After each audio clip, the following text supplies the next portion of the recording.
Good morning, Idaho. Hope you're having a wonderful morning, afternoon, or evening, depending on when you're listening to this.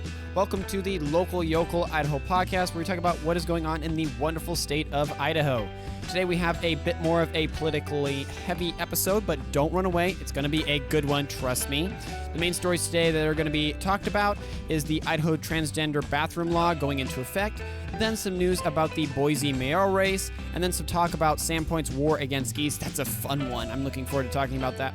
Plus, in the Quickies, we'll be going over an update on the Albertsons and Kroger merger, some dinosaurs stolen over in Idaho Falls. That one also is funny. And Brundage's plans for this next season, which for those of you that are snowboarders and skiers, you'll probably love to hear about.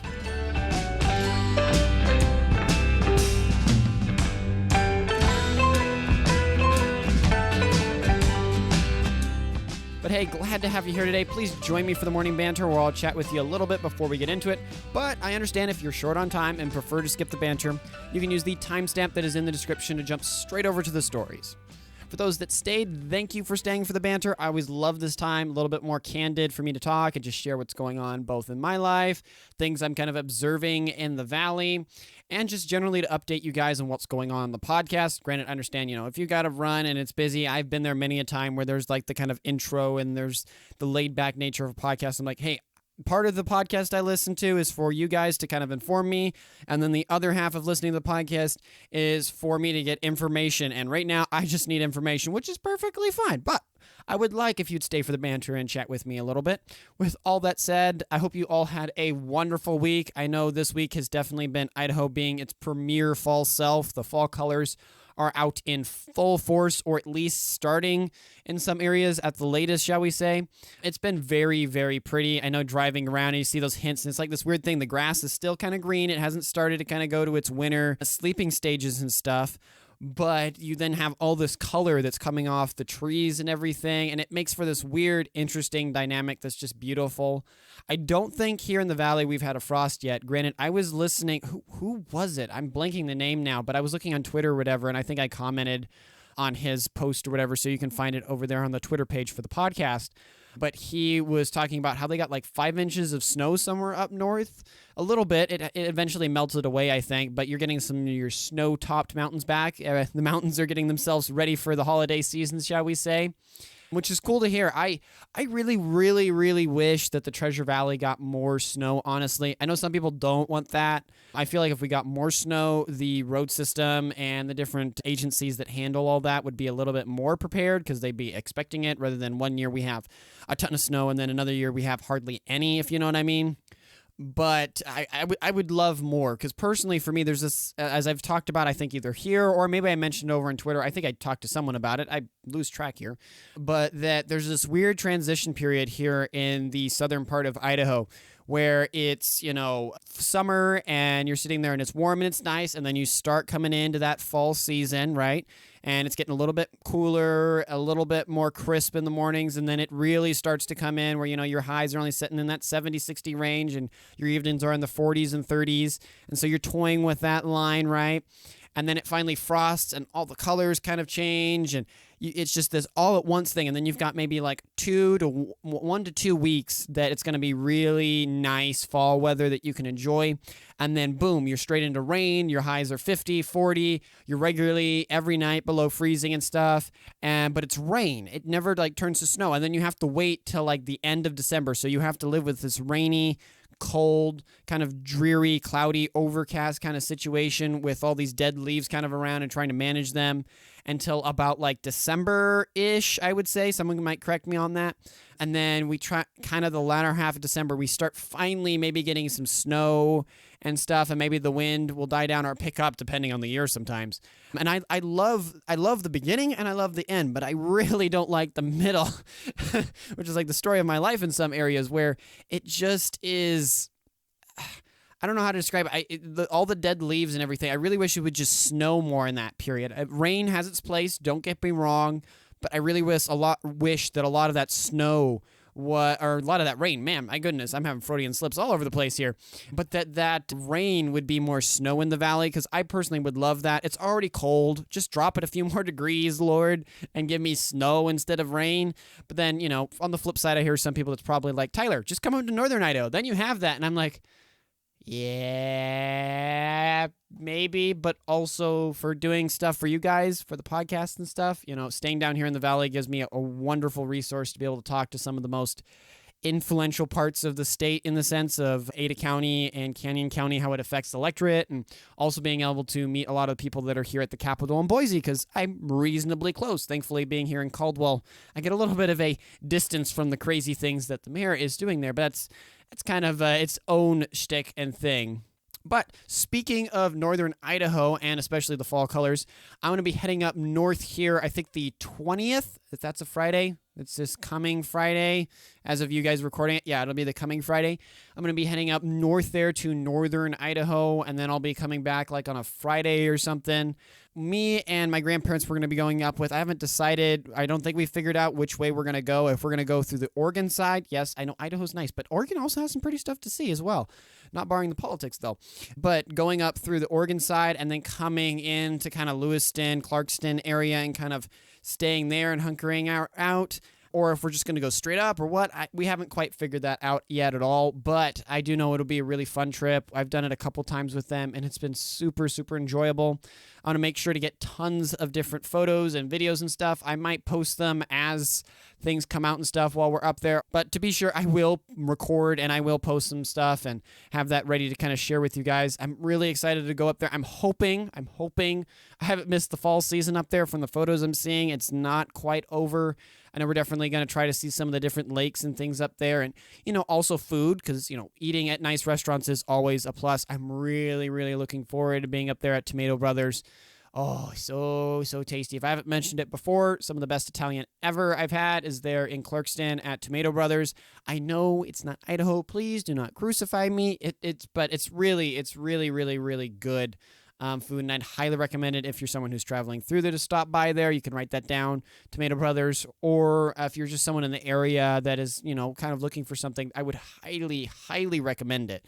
But yeah, any case, very much looking forward to it. Going to be taking the drone up, tons of different footage. I know this trip will be a little bit of an experiment where I'm going to be testing out some different stuff with John, and we're going to be using it as a trial run for some other things that are coming down the line. Wink, wink, wink. And hopefully those turn out well, and that test run, everything works smoothly, and that means some of the other projects we're working on will run out quicker. And speaking of John, sadly, he couldn't join us this week. He came down sick earlier in the week. He is better now, so no need to worry. And so we didn't have him on this week to kind of join me co-hosting so that his voice can fully recover. Plus, he had some other scheduling things. But rest assured, we'll have him back here soon. We're aiming for this next week. Depending on how things end up with the trip, he may be the person hosting. I don't know. We'll figure that out. I got to talk to him on that. That's kind of curveball I just put in there for you, John. But we'll see. And then you'll have his amazing voice back yet again. I think it's wonderful. Granted, you usually think the grass on the other side is always greener. So who knows? Maybe I have just as good of a melodious, buttery announcer type of voice as John has, which I don't believe. But still, I'm glad we have him, and I'm glad he's editing and helping me with the work that needs to be done on the podcast, and also for co-hosting, because it's an amazing blessing to have him. Also, speaking on kind of the editing front and John stuff, you may see in the coming weeks and months, me and him are working on making some full videos that you'll see popping up on the Rumble and YouTube channel, which if you want to subscribe to any of our video stuff, there's the YouTube and the Rumble. I'm thinking about posting on Twitter. I haven't pulled the trigger on that yet. Still kind of going back and forth there. But if there's any platform you choose, I would prefer Rumble, because Rumble's really nice that I don't have to worry about being deplatformed if this channel ever gets large or demonetized and stuff. Rumble's really nice about that. But, if YouTube's more convenient for you, totally understand. YouTube has an amazing reach, and it is still an amazing product that YouTube has really delivered on that, shall we say. But you will see some more videos. What we're going to be doing is taking certain sections of the podcast, like I think the main stories, we're going to take all of those and we're going to turn those into the standard like full video format you see on YouTube. So instead of like the vertical you have in shorts, which they limit us to about a minute or so, it'll be a full thing. So maybe like 13 minutes, depending on how long, but it'll have the scripted section, and then it'll have kind of our commentary and banter in there. So we have some more dedicated videos. We're toying around with that, giving us a little bit more experience with that. Hopefully that's helpful for you, some of you guys, because I know you have busy lives and you like the content that we produce here, but sometimes you just can't give that full like hour to 30 minutes. That's where the podcast tries to sit. And granted, it's like a couple of weeks. It's been like an hour. I'm trying to get it down, but we're trying to produce those so that you can still enjoy this wonderful content we produce here, but have it in some more bite-sized chunks, and you can kind of choose what you do or don't want. Also, on that front, if you have any advice or constructive criticism for the podcast, please reach out. We use that a ton. There's the email on whatever page, wherever you find us. I should have that email posted and available for you. Or you can just send us a message over there on Twitter, especially if you're someone I know there's election seasons and stuff going on, which I'm working on that. If you're someone who wants to come on for an interview to share you running for a position or different things or something to promote, please feel free to send stuff over this way. It's called the Local Yokel Podcast for a reason. And I want to encourage you all to share stuff with us because it helps everyone in the community across all of Idaho for you guys sharing, that we'll be able to have more of that to give back to you in content. And also, just it helps John a ton and me when it comes to figuring out about editing and formatting and what's working for you guys. Because at the end of the day, we want to make this podcast to be something you guys enjoy, becomes a regular part of your life, and fulfills the needs that you need to be more involved in your local community and to learn more about the amazing state of Idaho. But let's get into the news.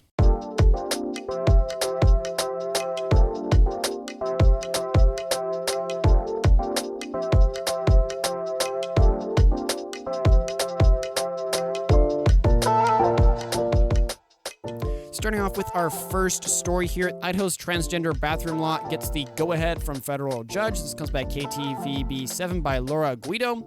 A federal judge has allowed Idaho's transgender bathroom law to go into effect after it had been temporarily blocked. The law requires public schools only to allow students to use bathrooms and changing facilities that correspond to their biological sex, and implements a civil penalty for districts that don't. Those on the left have criticized the law as being discriminatory against transgender students.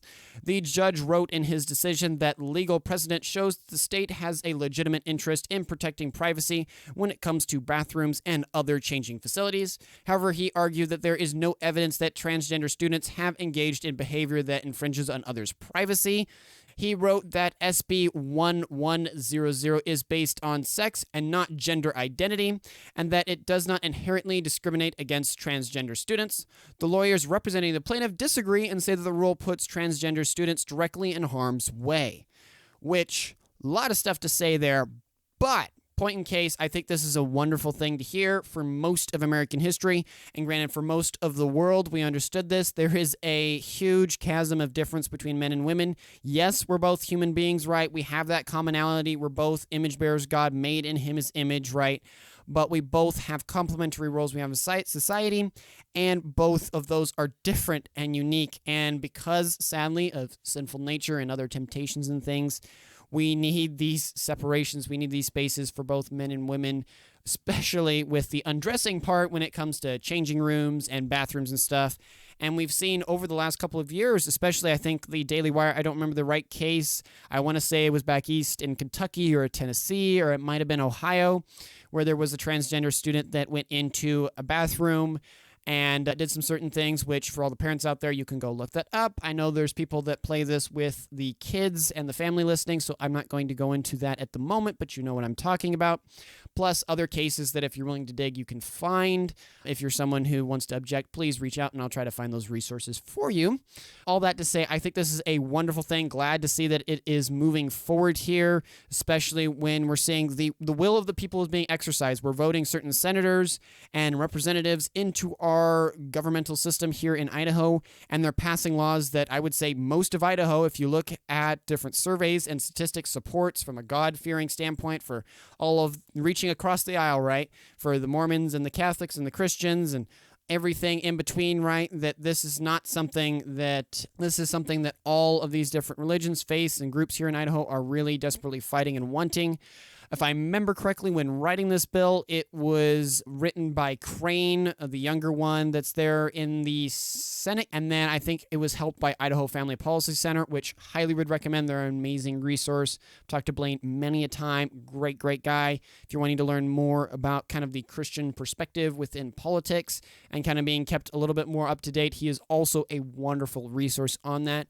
But it's just very, very encouraging to see, especially with the past one that I think was the abortion law we talked about last week that got approved, which, funny enough, as we're reading through this, you will hear a story where that kind of is having some issues where the court, yes, took that preliminary injunction away, but now some other things are happening, which that's kind of a little bit of a tease there.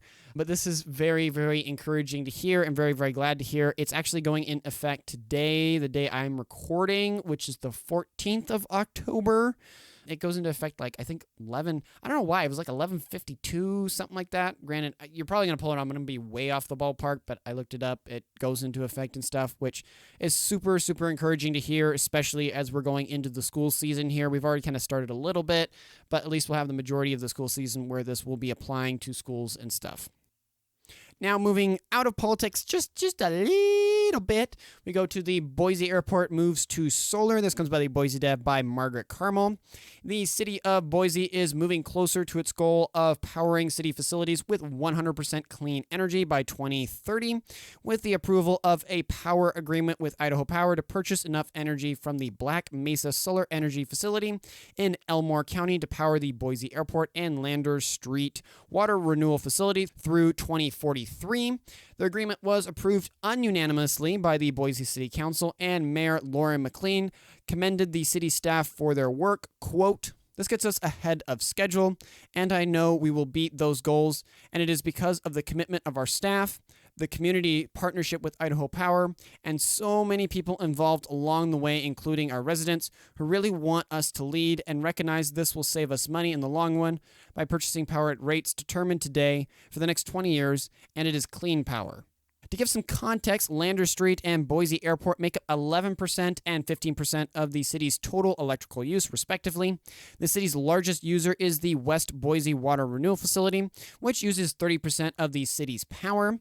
The city pays roughly $1.5 million a year for the power at Lander Street and the airport.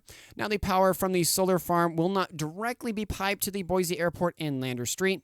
Instead, the city will pay Idaho Power directly towards these resources and lock in their rates so the company can keep investing in its energy transition while not forcing rate hikes on consumers who don't have those aggressive goals.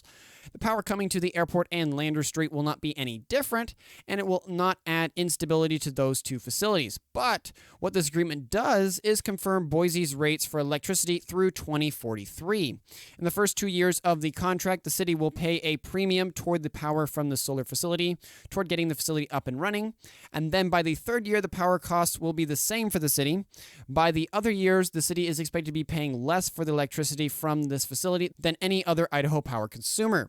The city will be also paying into a contingency fund because state law prohibits localities from taking on debt without voters' permission, and also to ensure consumers who don't want a faster transition to renewable resources don't see a price hike if the city backs out of the deal. This $810,000 contingency is being funded out of the Airport and Water Renewal Enterprise Fund, meaning they're paid for out of operating revenue for both facilities. The funds will be refunded to the city in two parts, one in 10 years and the other at the end of the contract in 2043. The Idaho Public Utility Commission will still need to sign off on the agreement formally. All this to say, the approval of this power agreement is a significant step forward for the city of Boise in its goals for powering the city's facilities with 100% clean energy by 2030. The agreement will allow the city to lock in rates for energy for the next 20 years, which will save money in the long run. It will also help reduce the city's carbon footprint and support the development of renewable energy in the state. The agreement is also notable because it is a public/private partnership between the city of Boise and Idaho Power. Which, for any of you that have listened for any length of time, know that my position on renewable stuff, specifically solar and wind, is a a little bit rocky. I think totally that solar is an amazing resource, but sadly, I think it won't be a really, really useful tool until battery technology kind of catches up, where we can sit there and be like, yes, we just stored all this energy from the sun throughout the day when the grid isn't being taxed as much. Most people are at work and at businesses and not at home, and so the cost and the demand for electricity has gone down, but you really need that energy in the evening. But with batteries, that works well with solar, because during the day, those solar rays could be charging up massive industrial-sized batteries or supercapacitors or whatever we figure out, and then during the night, they could easily be metered out through those giant reserves through the evening, and we could truly have this nice, very cheap, very affordable, renewable energy. But that's just on the face value. I do know that most of the solar panels are manufactured overseas, which obviously I would say it's a good thing for us to not be dependent on China nearly as much as we are for our manufacturing and resources. It should be something that we do here in the U.S. so that, especially with power, if we're trying to move over to solar, right, we are energy independent so that we build all of our own solar. We have all the resources, all the assembly lines, everything here.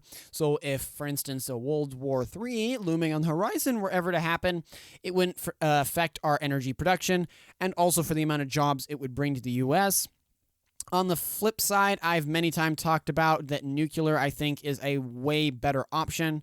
But in this case, I will say I think it's a really wonderful deal that Boise has gotten here, especially with most of the time when if you've ever had one of those salesmen for solar come and talk to you and stuff, usually for like trying to put solar on your own house, you really don't get that return on investment back until about, I think it's like 4, 5, 6 years or something like that. It keeps coming down. I remember when I was younger, it was like 13 years. So if you're going to live in a house for a long time or the rest of your life, then yes, investing in solar for your home is a really, really smart idea. And I think part of that, not 100% when we're talking about our own power grid for like the whole community, right, can kind of be jumped out a little bit. If Idaho Power is sitting there and Boise's like, yes, we're going to put our ticket, we're going to put this money down, and for the next couple of years, we're totally into it. I think that's a good thing, especially with Idaho growing, specifically Boise just booming, shall we say, that they've kind of locked in these power costs, and then part of that lock into that cost is that they're having renewables. I mean, you can take the good with the bad. I think the renewables, you have issues you've seen over in California where they've really pushed for that, and especially at a national level over in Germany, where it has just wrecked their economy, where I don't think the technology is just not there yet. The efficiency of the panels are, but the power banks and the batteries to kind of store and be that substation for that in-between just really, really aren't there yet, rather than countries where they've stuck with coal and natural gas or other things that are a little bit cleaner than coal, shall we say, or with France where they've leaned into nuclear. They don't have nearly the horrible cost of energy, and they have way more reliable energy to consume, shall we say. I feel like I'm repeating that point a lot. But when you're talking about a power grid, its primary function is to deliver power regularly, reliably, and affordably. Because if you have a grid that reliably and regularly can deliver power, but it's not affordable, well, who cares? Cool, you've got this power available, but most of your populace can't even use it. Well, in that case, you just might as well have done it for the military alone and not for the populace. On the flip side, if you have really affordable energy, but it's not reliable, but it's cheap, well then cool, people can use it, but most of the time they're going to have to come up with their own solutions. And then vice versa on that last part, and then you have the last one where it's affordable, it's reliable, but maybe it's not as clean. Which I would argue that those two other ones, that affordability and reliability and kind of availability right there, kind of are the biggest ones. Clean is something we want. We definitely don't want to be polluting the environment. God has given us this world. We should be good caretakers of it and be responsible with it. All power to it. I totally agree with that 100%. But with that said, also human needs sit above the needs of, shall we say, other things, that we are image bearers of God, and thus we should put human needs first, be of that of the animals and everything, because at the end of the day, they're animals. Now I can hear the naturalists, how could you dare you say that? What about the bears and blah, blah, blah? Well, one, God has made them really good at adapting. We've seen that, like really, really good, where they can adapt and to their surroundings and different things that they need. And also, I would argue to you that the amount of carbon emissions that a volcano spews out into the air compared to what our combustion engines and heavy industry do on the planet is far, far, far, far less. Now, you could make the argument with coal, but the amount of coal plants and coal generation that's being done in the world is lower and lower. Honestly, if we're looking towards renewable energies and we're looking towards trying to save the environment and global warming and stuff, I think we should talk a lot more about China and a lot less about America, where we're getting all these solar panels from China, right? We're getting all these wind turbines and batteries, and they're manufacturing it, right? But how do they manufacture that? Well, they have tons of coal plants because the Chinese economy needs tons of power to do all that manufacturing, and they need it cheap. They need it cheap because if they're going to get that international trade, they need that production to be cheap. Well, how do they get that production that cheap? Well, because power's that cheap. They put just tons and tons of coal plants that just burn tons of coal, which is one of, I will agree from what I've read, one of the most polluting ways that you can do renewable energies, and it is not good. Or not, they're not even renewable. What am I saying? I kind of flipped my words around there. That is the least renewable thing you can do. The amount of carbon emissions and soot and things that coal generation plants put in there is horrible. We should at least say, China, hey, we're going to stop the amount of coal we're giving you. We're going to bring that back. You need to invest more in natural gases or oil or something, which burns way, way cleaner, especially for the populace there and different things. But I think that should be a discussion. If you really believe global warming is an issue, the United States and Europe are not the problem. The problem is China and the developing countries in the world, and we should find cleaner, affordable solutions for them. That is the way, if you really think that global warming is an issue and you're worried about carbon emissions, that's the way you're going to do it. Because if you can raise the poverty level or make power cheaper, more affordable, easy, and cleaner in those third world countries where they're burning different dung and wood, which is even worse than coal, if I remember correctly, in some areas, if you're not using a proper filter and stuff. If we give them cheaper ways like natural gas and things that, yeah, it's not, zero carbon emissions, but man, it's going to half the amount they're putting out. I think that's a way more valuable argument than talking about the U.S. and its need to change to more renewable stuff. And especially here in Idaho. Most of our power comes from hydro, so it usually rubs me wrong when they're talking about Idaho needs to be more renewable energy. What are you talking about? More than half the state's entire power comes from dams and hydropower. Calm down. We even have I think it's like a geothermal power station in the south somewhere. I can't remember what town it's near, but you can actually see it from satellite where they got all these pipes going to different vents that they've hooked up, and that just churns all the time because the natural heat that the earth gives off, which is another really cool discussion, but I'm not getting into that rabbit hole. Anywho, I think this will be good in the long run for Boise, definitely getting those energy rates locked in, independent of its clean energy or renewable energy, whatever else. I think having those rates locked in will be good, especially for the growth of Boise and any industry that wants to be in there to have that consistent, affordable, expected type of cost for power. And then, I think solar's a good thing, and hopefully they'll get the battery technology figured out by, 2043, because then you'll have this all-paid-for solar farm, and then maybe you put in a bunch of battery storage facilities across the valley and different stuff in Boise in general. Then maybe at that point, yeah, I'll eat crow and say I was wrong. I think this is a really good thing, and we'll have those batteries to kind of help with that difference that solar is having issues with at the time being. Now, moving a little bit more west and talking about growth and development, Caldwell to introduce paid parking in downtown. This comes by KTVB7 by Brenda Rodriguez. Caldwell is introducing paid parking in the downtown area starting at the end of this year. The city says the move is necessary to address the problems of cars overstaying in parking spots, which limits the number of cars cycling through downtown. The city will use the money generated by meters to make improvements downtown, such as enhancing surveillance and improving lighting services. There will still be options for people who don't want to pay for parking. There will be areas outside of downtown where people can park and then walk into the interior.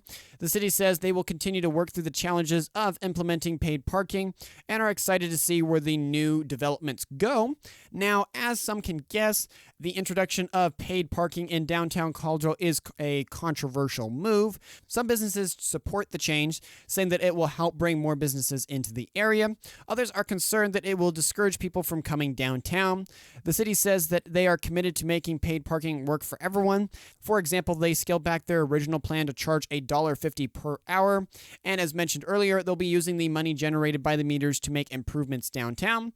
All this to say, it remains to be seen how the introduction of paid parking will impact the downtown area in Caldwell. Which, is someone who lives here in Caldwell, this, I don't know. Honestly, I'm going to admit, and I want to be consistent here on the Idaho podcast, a local yokel podcast here, that I'm not sure on this one. I could see it going both ways. I can see both arguments. Personally, I'm not the biggest fan of it, that Caldwell kind of was nice that you could come in and park, and it kind of had that small town feel, but you had kind of that nice development that was kind of coming into itself. And I know there's some areas that are also well developed and very much busier, I would argue, than Caldwell. Like Eagle, I think, doesn't have paid parking. Don't quote me on that. I don't think they have paid parking anywhere in there. And I don't know why Caldwell's going for that, but maybe Caldwell's looking at the coffers and being like, hey, maybe people aren't going to like this. We're going to wheel out this paid parking for a little bit. We're going to generate a little bit more revenue from it, and that'll allow us to invest in more stuff, maybe more like stacked parking areas or different things. And I know the railroad makes it tricky there, and then there's all the nice, wonderful old homes, and they don't want to demolish those for more parking lots and stuff to try to accommodate for like the growth and things. So I can see the issue they're running into, but honestly, I don't feel like when I go and visit Caldwell, and if you're someone that's down here in the valley, you can back me up on this. If there isn't a holiday or an event happening, I feel like Caldwell has usually plenty of spaces. I rarely have an issue with parking there. I mean, don't get me wrong. If I'm going down there at 5 to 6 p.m. to like eat at one of the local places and different stuff and restaurants I like, it might be a little tricky to find a parking spot, but I can usually always find a spot to park, right? But I'd understand if there was really an issue that's coming on. And then also, I could have sworn they're making like a parking garage or something down there. That might be the apartments they're building. I can't remember. I'm blanking at this moment. That might be Nampa or something. So I go back and forth. It will be interesting to see. At the end of the day, that's the cool thing about small local towns. We don't have to think of them in the same way we think about the federal government, where a law gets passed and, you kind of have to pass that law expecting that it will never be changed again in the federal government. But when you're talking about local places like, Caldwell and towns and cities, right, you can pass things and you can try it. And then you can sit there and be like, nope, that didn't work. And I think cities should be encouraged, and I think us as the populace should be willing to do that, to be like, hey, general vote said, let's go this way. Cool, let's give it a try. And then if it doesn't work, then I hope the city council will be honest enough to be able to admit they're wrong and be like, hey, we tried it. Didn't work. It didn't do the intended goal that we wanted to. We're going to roll that back. We're going to change it to what it is. And hey, at least we tried. And that the community won't just spit roast them for trying new things and trying to improve stuff. Because then at that point, then the city council's just scared out of their minds trying to do anything. They don't touch anything. And then the city or town just kind of stagnates and kind of dies off. And it just kind of sits there in its own little bubble and it never grows and develops, which for some people, I mean, if that's what you want, I understand. It's your town, right? Your city council, vote what you like there. But I would argue the natural progression is that towns grow, kind of an example of what we see in scripture. We have the smallest unit, which is the individual. And then you have the building block of society, of a country, which is the nuclear family. And then out of the nuclear family, you have your communities, your church, and then out of that there again, you've got your towns, and then go a little bit, and those towns make up like a state or a county, and then that county goes into the state side, and that state then goes into the overall country, right? And you kind of have these levels, and things grow just like individuals and families grow and go through seasons and change. Sometimes there's up, sometimes there's down, and that's natural, and that's to be expected. You can't always expect growth, nor should you always restrain it to being the same stagnant way. I think growth is good, adaptation, learning, and adapting is good, but also you need to do it in accordance with what has been done in the past and the nature of that town. Same with an individual. If you're a person who has constantly gone down a certain path, shall we say, and then you instantly take a 180, man, that's going to have a lot of whiplash and a lot of things to occur. You start accepting certain ideologies and things, it's going to really struggle and shake your world and your life, and you're going to struggle.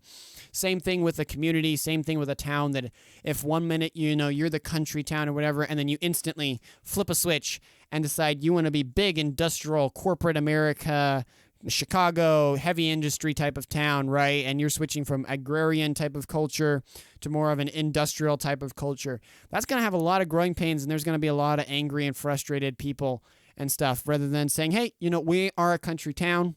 We live in a country part of the country, shall we say, of the United States, and we don't want to lose that DNA. But also we want to be realistic of that we're growing, and there's lots of people here, and so certain changes and things need to be done. But let's do this in accordance with the nature, with the history, and the traditions of this town and this community. Which, our city council is always going to do that, right? No, they're not.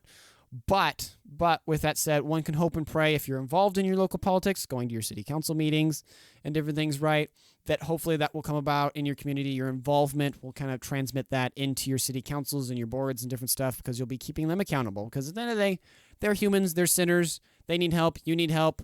We all need to be accountable to something, or we'll fly right off the rails. Speaking of towns and accountability, we come here to the race for Boise mayor heats up. It's called by the Boise Dad by Margaret Carmel.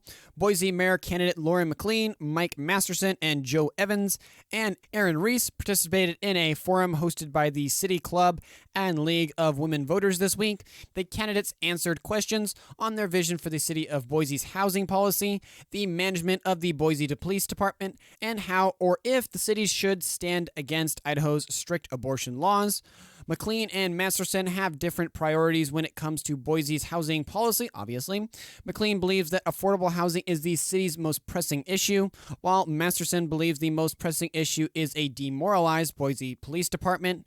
McLean touted the city's success with several land trust projects, as well for her partnership with the Boise State University to purchase an apartment complex for families in the homeless community. Masterson criticized McLean for hiring former Chief Ryan Lee to lead the department, who underwent a criminal investigation by the Idaho State Police for felony battery after he severely injured a sergeant in a department briefing room. Then on the topic of homelessness, McLean said she was proud of her record of investing in short-term solutions for housing residents in need, while also building long-term projects. Masterson disagreed and said the city should stop spending city funds to provide gap financing for affordable housing units and should instead turn to a strategy of annexing large swaths of low-grade agricultural land in South Boise to add more plant commodities to keep up with the demand of new houses.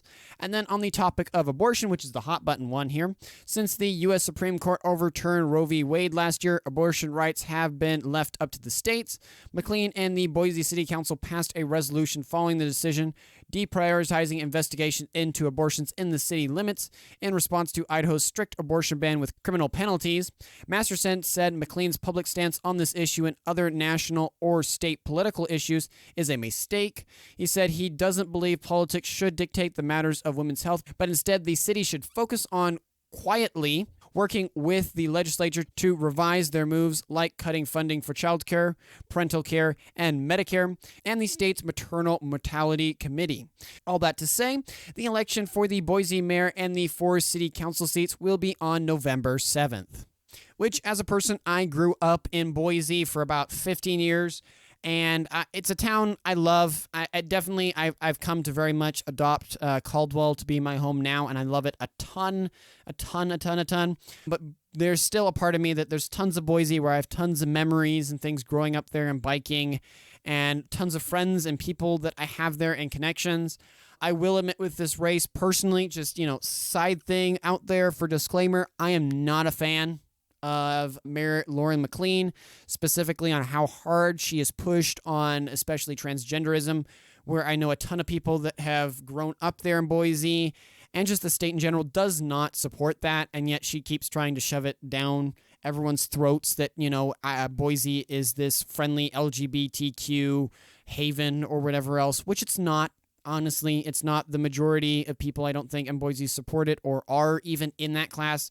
I think LGBTQ people that have that issue and delusion and that really, truly need help, that's the most loving thing we can do for them, are still even a minority in Boise especially. We're not some crazy city like down in California.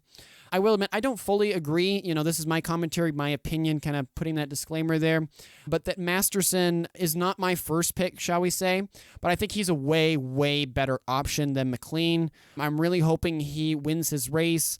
I'm planning on reaching out here to hopefully have him here on for an interview. There's definitely some things I disagree with him on, but I do very much agree with the priorities that he's talking about here. I think the Boise police force has definitely been gutted, and McLean has moved a lot of resources away and is kind of fiddling with it in ways that she shouldn't be. And you definitely need to get the controversy and issues that are happening with the Boise police force out of it and to kind of bring it back down to ground as we see other towns in the valley doing and around the state. And I think Masterson would do a great job of that. On the homeless issue, I feel that in areas and also in history, I think the stuff he's talking about is a good thing to be talking about, but I don't think housing per se is the issue for homelessness in Idaho. per se. I know it's an issue for people moving in here, and it's an issue for property prices. So if we could get those kind of housing costs down, it would help those moving in and industry overall and stuff. But I don't think the housing is icto facto tied to reason that people are homeless in the state of Idaho. I think it's tied mainly to the fact of different economic or sociological things you see in, I think, history past. I think it makes my point here that in societies where homelessness was encouraged in the sense that free money was given to homeless people, not resources to be like, hey, you're homeless. Cool. As a community, we want to help you out. Here's a food shelter. The government maybe does give you some money or something. But once you get past a certain period of that you haven't actually gotten a decent job, we're not seeing you moving forward, right?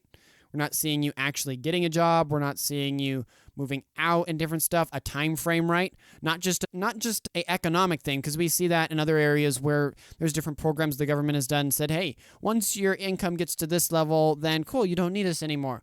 Well, that's where people then say, well, what incentive do I have to get to that point? If I just stay below that threshold, then cool, I can just sit here and keep getting a check cut from the government to me, which is not good. We don't want that. We want people to be productive members of society. We want them to have families, functional families.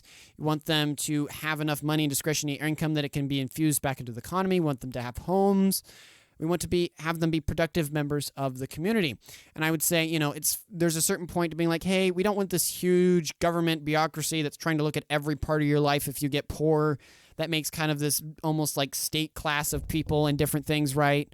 But what we do is, I would say and argue that we put a time limit on it, that we say, hey, here's some funds we'll give you. In that time frame, if you get above a certain, threshold economically, then cool, those funds are going to be not available to you. But also, we're only going to give those funds for X amount of time, because that's a reasonable window for you to try to get yourself on your feet and get moving. And it encourages and incentivizes people to get jobs, to get working, to get out and do stuff. In America, we're so giving, we're so loving, and it's an amazing blessing. But like Jordan Peterson, which is a gentleman I really love to listen to regularly, says that sometimes caring, sometimes that motherly instinct, right, is the biggest curse sometimes for us to grow. That there's times where the hard truths of reality need to be brought full front for us to grow and really develop. We don't want a society that's given an easy life, an easy time makes weak men, but hard times make strong men, right? And so we don't want to make it enjoyable to be, homeless. We don't want to make it enjoyable to be poor. We want to encourage people to climb out of it. And if they don't climb out of it, well, then we should pray for them and be there and help them, but also understand that, we don't live in a perfect world. We live in a fallen world, and there are going to be those that are going to have tough lives, and they have to live with the consequences of their decisions. Anywho, moving on from that, I didn't know about at all that the mayor, Mrs. McLean there, had done this with abortion, that had told investigators to turn kind of more of a blind eye from enforcing it, which I guess is the least she could try to do on her more left-leaning position. I think that's just horrible. I think objectively abortion is the killing of a human being and thus murder.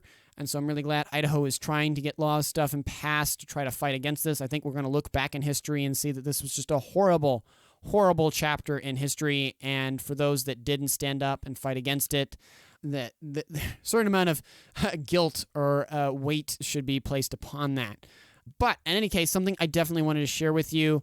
I'm hoping to reach out if you know any of the people that are running or have resources. If you're someone that's involved in any of those cabinets and different things for these races, please reach out to me. I'd love to have any of these people, McLean, Masterson, any of the people different running, Aaron Reese, or Joe Evans, if they want to come on. I'd love to have them on and talk about what are their plans, what are their solutions, what do they see the future of Boise being.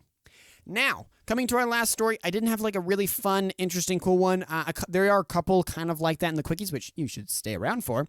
But this one definitely gave me a chuckle, and I thought we could have some fun discussion on. Sandpoint Goose Hunt to return in November. This comes by the Bonner County Daily Bee by Eva Seberg. Up in Sandpoint, the city is getting tough on geese after Sandpoint permitted beach goose hunts earlier this year and observed their effects. The city has opened up applications again for hunts this fall. This time around, hunts will occur twice weekly during the month of November on the following dates: November 1st, November 4th, 7th, 10th, 15th, 18th, 20th, and 22nd. Hunters will be selected via a blind drawing, which will be held at the Sandpoint City Hall Council Chambers on October 9th at 5:30 p.m. The applicants must be present in person at the time of the drawing. To participate in the hunt, a complete application must be submitted by October 15th. Applicants must be 21 years of age or older and provide proof of a valid Idaho hunting license, federal migrator bird stamp, and migrator bird permit at the time of the application. Each applicant must list up to 3 additional hunters to include with them in their blind. Additional hunters listed do not need to be present at the drawing, but must provide all necessary documentation to authorities on the day of the hunt. The goose hunts are designed to help combat a growing geese population at the city beach. The city has tried everything possible to keep the birds away from the beach, from decoys to relocation, but nothing has worked. The city hopes that by hunting some of the geese, it will deter them from coming to the beach. The city also believes that hunting is a more humane way to manage the goose population than euthanizing the birds, which I think this is a great idea. I think the whole state can learn some lessons on this. There are way, way, way too many dang geese in this state. Way too many. Fall comes around and you can't do a stinking thing at all. And then the parks get everywhere just covered in poop. Can you tell I'm passionate on this at all? At least let people say if it's a park or whatever, and maybe you're like, well, I don't want you to shoot them and hunt them in the environment, blah, blah, blah, blah. Well, then let me at least let my dog off to chase them off the lawn, right? And eventually they'll just learn there's always going to be dogs at these certain places, and they're just not going to do it. There's plenty of fields all over the valley they can land. There's Lake Low that has its whole reserve area and stuff for them to land here in the valley anyways, right? And then they can do that and land and have their time. There's tons of lakes all over the state that they can land and do their things, and shorelines everywhere, but not in these wonderful parks that are designed for humans to enjoy. That is the function of these parks, to have a recreational area for the community to go out into and see the beauty of God's creation and nature. And if we have all these birds pooping everywhere, it really doesn't do any good, especially when, you've got this amazing resource. Everyone's got pets. Or in this hunter's case, I think this is a super fun thing. If someone does this and you're listening, please, please, please send me some footage of this over. I would love to play this on the podcast. We'll run it as a clip, or I'll reshare it over there on the Twitter. I didn't know they did this last year. Granted, I don't think maybe I was recording this. Maybe I wasn't. No, I think we're getting close to a year here, actually, of podcast. We'll have to do something special for that. But I think this is a wonderful idea, because geese, they have their place, but I think there's way too many in the state, and they're way, way too comfortable. I know there was a point when Canadian geese were endangered or something I don't know how that happened, maybe because they were just so dumb. But I think this is a wonderful resource, especially when it comes to the fact that it's just hey, the geese, they can wander around town. They're probably going to land on people's roofs. There's plenty of shorelines around the lakes they can land on and different stuff and swim in and different things, right? But not the beach, all right? Don't land on the beach. Make the birds understand that. You land on that beach, you're going to get shot, and it's not going to be fun for you. And it also makes it a fun thing for the community to help out, right, and get involved and to hunt and have that experience and teach kids how to do that and the patience that comes with hunting. I personally want to do more of it. I haven't done it. I need to find some friends to go do it with. I've done a lot of fishing, though. I love my fishing. That is totally my jam, but I know hunting is its own beast unto itself. And also, I think it's a bit more expensive. I think a fishing permit in the state of Idaho and then a hunting license are vastly. I think the hunting license is way more expensive. But then again, it does get more expensive as you get older. Actually, on that note, fun note, if you have a kid in the state of Idaho, get them their lifetime fishing and hunting license when they're born. Why do you want to do this? Here's the key. When you do it when they're first born, it is the cheapest. So your lifetime license in the state of Idaho, it gets more expensive as you get older to try to get a lifetime license, if I remember correctly. And so I had many friends that their parents were way more into fishing, and they got their lifetimes for the state of Idaho when they were born. It was super, super cheap, and they never have to worry about it again. If you're a parent and you're going to have a child here soon, or they're still young, please do it.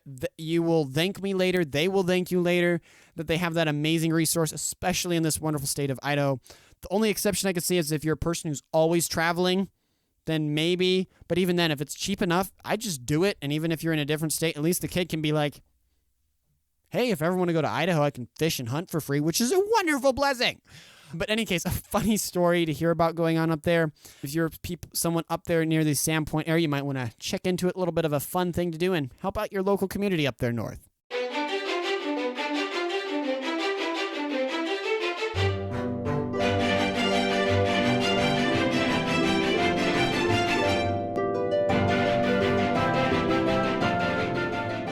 Moving into the quickies here. These are stories that didn't make the cut for commentary and stuff that maybe I didn't have anything to say on them because I don't want to say things that I'm just trying to make stuff up on the fly.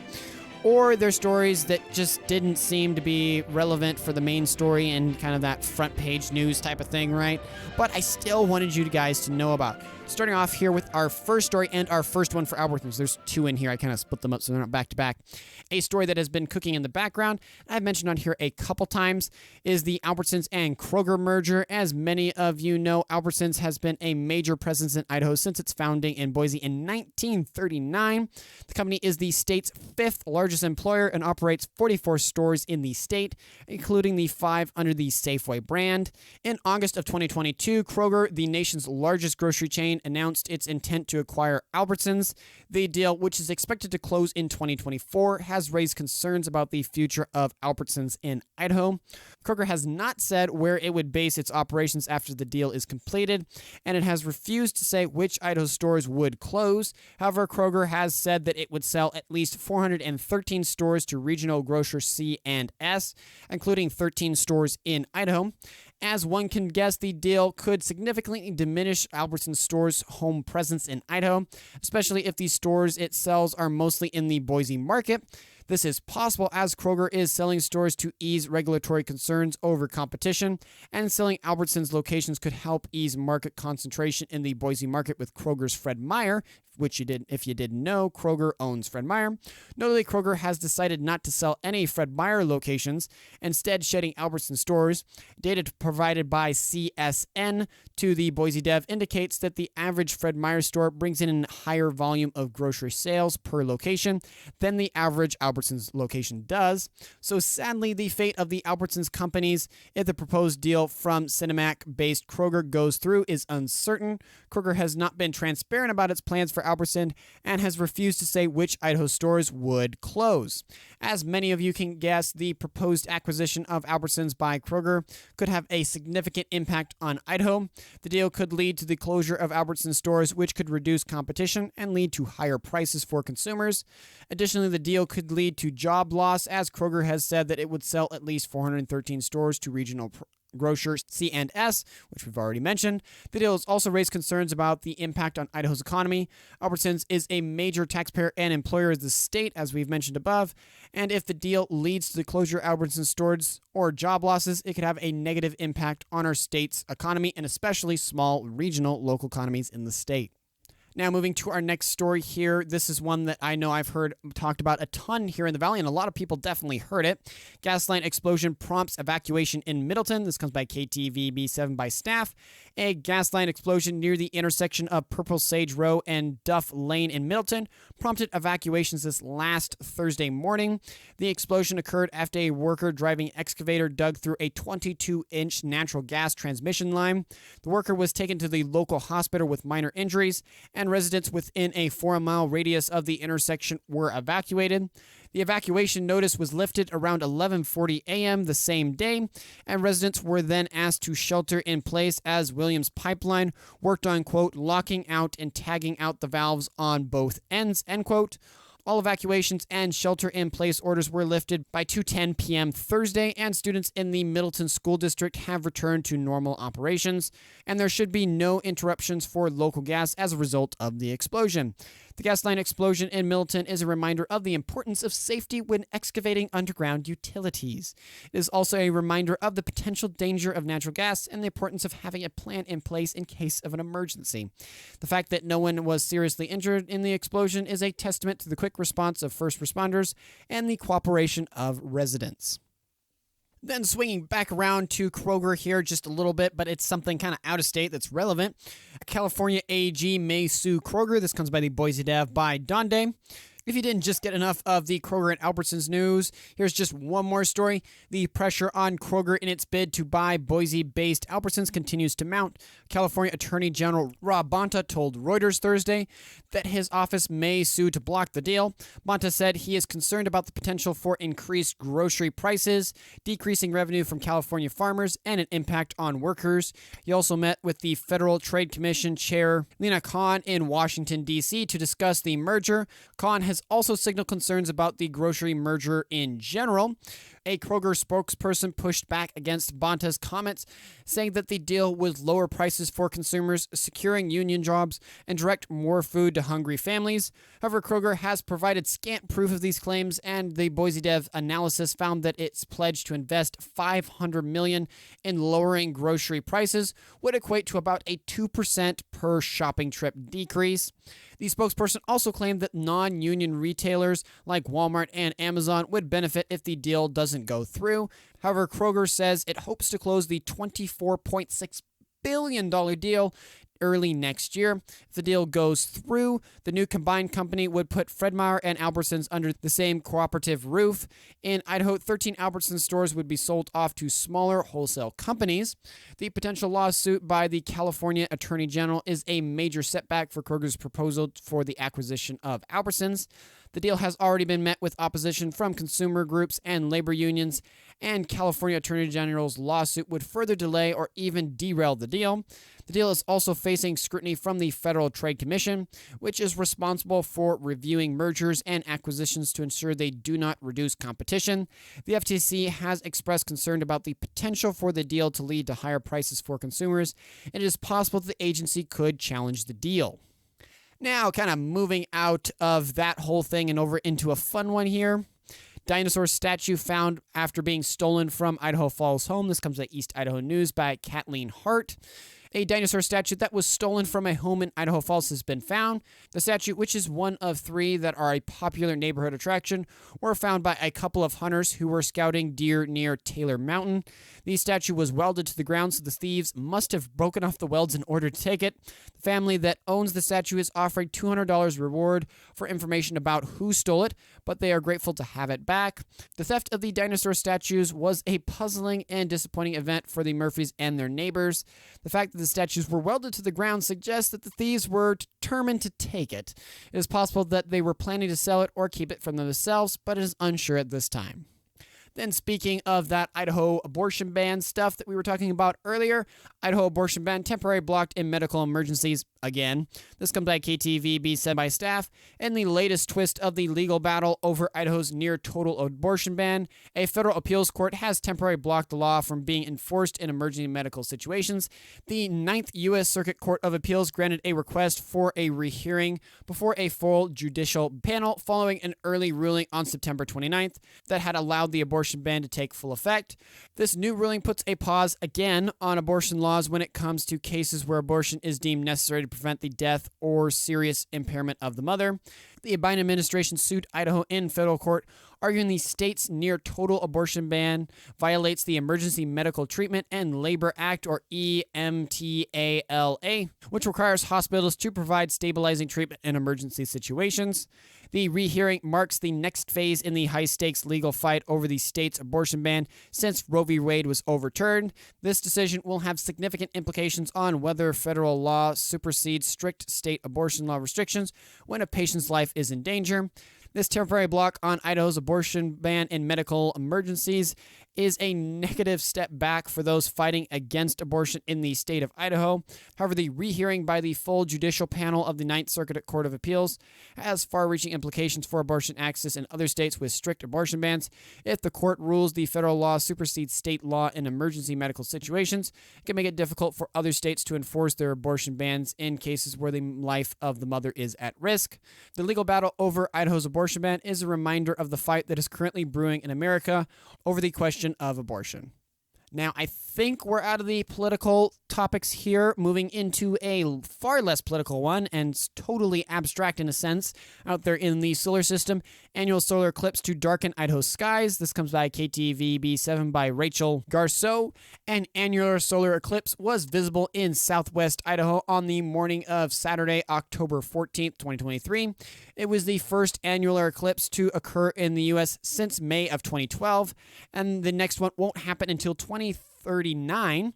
While we're not normally in the path of annularity, the Boise area got to see roughly 84% of the annularity for this annular eclipse. It gives spectators a unique view of this event when viewed through proper glasses. The main event was relatively short-lived, with the max eclipse lasting only about 4 minutes, though the entire eclipse spanned a couple of hours, as there is roughly 1 hour for partial eclipses on either side of the annularity or maximum. People in southwest Idaho were able to catch the full event outside of their homes at about 9:15 Mountain Standard Time, with about 85% of the maximum occurring at about 10:20. But for those who were interested for viewing a total eclipse of the annularity, the closest destinations were Elko or Winnemucca, Nevada, both roughly about 250 miles from Boise. Now coming to the snow and snowboarding one that all of you guys I kind of teased about earlier, Brundage Mountain Resort upgrades for 2023 to 2024 season. This comes with a Boise dev by Autumn Robertsons. Brundage Mountain Resort is making a number of improvements for the 2023 to 2024 skiing season as part of its 10-year improvement plan. One of those is the Continental Express lift. The biggest change is the replacement of the Continental Triple Chair with a high-speed detachable quad called the Continental Express. This lift upgrade will cut the base to summit ride from 16 to 6 minutes and will give the mountain 2 high-speed quads on the front side. The next is the RFID technology. The resort will start beginning to utilize radio frequency identification, or RFID technology. Guests will be given RFID cards that will be used to load season passes and day tickets online. This will let guests go straight to the lifts. Also, Brundage is working to create more consistency with free shuttle service that runs between McCall and the mountain. Mountain Community Transit and Brundage are eyeing a 7-day-a-week operation for the winter. In previous years, the bus ran 5 days a week during the peak season and 3 during the off periods. Other improvements to note for the 2023 to 2024 season include reconfiguring Easy Street that adds more terrain-based learning opportunities, removal of trees causing hazards around the Continental Lift line, brush cutting to get the slopes ready for an early opening. Also, groundwork has started on the 17,000 square foot Mountain Adventure Center, which will give guests access to tickets, reservations, retail, rentals, mountain sports schools, coffee, and restrooms. The project is planned to be completed for 2024 to 2025 winter season. Groundwork has also started on the Northwoods neighborhood, a 37-acre ski-in, ski-out neighborhood with 21 single-family homes and 11 cottages off the lower Rodeo Run. These projects and more are part of the $25 to $30 million 10-year improvement plan that Brundage Mountain Resort announced in 2021. Now coming back down to the valley here in the southern part of the state, Caldwell Planning and Zoning approves 400 units south of 20 and 26. This comes by the Boise dev by Autumn Robertsons. The Caldwell Planning and Zoning Commission has approved a large-scale project called Escalon Park, which would build out 118 acres of farmland near the highway. The project consists of a total of 432 dwellings made up of 192 apartment units and 240 single-family homes, plus 9 commercial lots and a host of amenities. The commercial lots would line the northmost portion of the property, and there is room for a smaller retailer and one space for a potential big box retailer. The commission was fond of the commercial aspect and asked if it would be possible to develop this during an earlier phase rather than the last. The applicant said it could depend on the demand. For single-family homes, there is a mix of styles, including all-load lots, front-load lots, and standard lots. The 8 apartment buildings would be a 3-story garden style. For amenities, there will be a clubhouse with a pool, walk paths across the community, and an irrigation easement that will add an open space. The project would also add a key connection by constructing Santa Ana Avenue and would run north-south from Highway 2026. One commissioner expressed concern about the number of access points and how it relates to the fire code. The developer said it was likely that there would be a second access point by the time the developer was working on the portion of the project. With all that said, the project still needs to earn approval from the Caldwell City Council. And lastly, all the way up north again, Sandpoint, Blue Necklace Vision for Downtown. This comes by the Donner County Daily Bee by Carol Lobsinger. The winning design firm in Sandpoint's waterfront design competition unveiled its revised vision for the city's downtown. The blue necklace design, created by GGLO/Brenard Willis, will be inspired by the city's natural beauty and aims to create a more cohesive and vibrant downtown experience. The design includes a number of key features, such as an expanded farmland parking with more space for markets and community events, a new entry gate inspired by a sturgeon nose canoe's cedar support, an expanded Broadway system and restored riparian habitat along the Sand Creek, an iconic new bridge over the Sand Creek, a street-level plaza and cascading planters at the Cedar Strait Bridge, a new crossing at the Bridge Street that separates vehicular and pedestrian traffic, and lastly, a rewilder city beach with meadow grass, natural playscapes, swimming dock, event stage, green lawn, and a ice ribbon. The blue necklace design is intended to be a flexible and adaptable framework that can guide the Sandpoint's growth and development for years to come. It is also designed to be welcoming to all residents and visitors.